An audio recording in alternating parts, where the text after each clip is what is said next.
fog in London's Docklands was a thick, salty blanket. Marcus checked his burner phone one last time. The signal was dead. He looked at the rusted shipping container marked with a white cross. This was where the exchange would happen. A low hum vibrated through the metal floor. Marcus felt the hair on his arms stand up. He wasn't alone. From the shadows of the crane, a figure emerged. It was a man wearing a high-end Italian suit that looked out of place in the mud. "Do you have a key?" the stranger asked. His accent was polished, likely Oxford educated. Marcus reached into his pocket and pulled out a heavy brass key.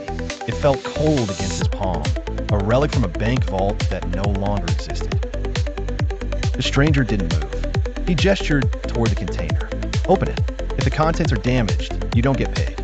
If they're missing, you don't leave this pier." The threat was delivered with the casual tone of a dinner order. Marcus inserted the key into the heavy padlock. It turned with a satisfying click. He pulled the heavy doors back, expecting gold or documents. Instead, the container was empty, save for a single, ringing telephone sitting on a wooden chair. The stranger's face went pale. "That's not possible," he whispered. The ringing echoed off the steel walls, a sharp, insistent sound. Marcus looked from the phone to the stranger. Someone had anticipated their move. Someone was watching. Marcus stepped inside and picked up the receiver. "Hello," he said, his voice cracking. A woman's laughter came through the line, melodic and terrifying. "Run, Marcus," she said. "The police are 2 minutes away, and the suit has a gun." He didn't wait to verify. Marcus dived behind a stack of pallets just as a bullet sparked against the container door. The stranger had abandoned his calm facade. He was firing wildly into the dark, his eyes wide with desperate panic. Marcus stepped inside rusted shipping container at London Docklands in thick fog and picked up the receiver. "Hello," he said, his voice cracking. A woman's laughter came through the line, melodic and terrifying.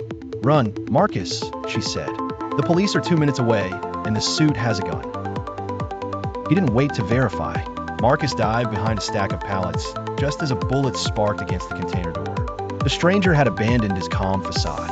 He was firing wildly into the dark, his eyes wide with desperate panic. Sirens began to wail in the distance, cutting through the fog. Blue lights reflected off the oily water of the Thames. Marcus saw a narrow gap between the warehouse and the fence. It was his only chance to disappear back into the city. He scrambled over the chain-link fence, the metal tearing his jacket. Behind him, he heard the stranger shouting in a language he didn't recognize. The dock was suddenly swarming with tactical teams. The trap had been set for both of them. Marcus ran until his lungs burned. He reached the narrow alleys of Whitechapel, blending into the late-night crowd of kebab shop. He sat at a corner table, his heart racing. He still had the key in his pocket. It hadn't been a key. He looked closely at the brass. Hidden in the decorative grooves was a tiny micro lens. It wasn't meant to open a door. It was meant to record a face. The phone call had been a distraction to get him to look directly into the camera. He realized then that he was the evidence. His face was now linked to the crime scene and the stranger. The woman on the phone hadn't saved him. She had tagged him. He was a walking target for every agency in the European Union. He stood up and walked into the ring. He needed to find a way to flip the script. The game was no longer about the key or the container. It was about who controlled the footage. Marcus disappeared into the night, ready to hunt the hunter.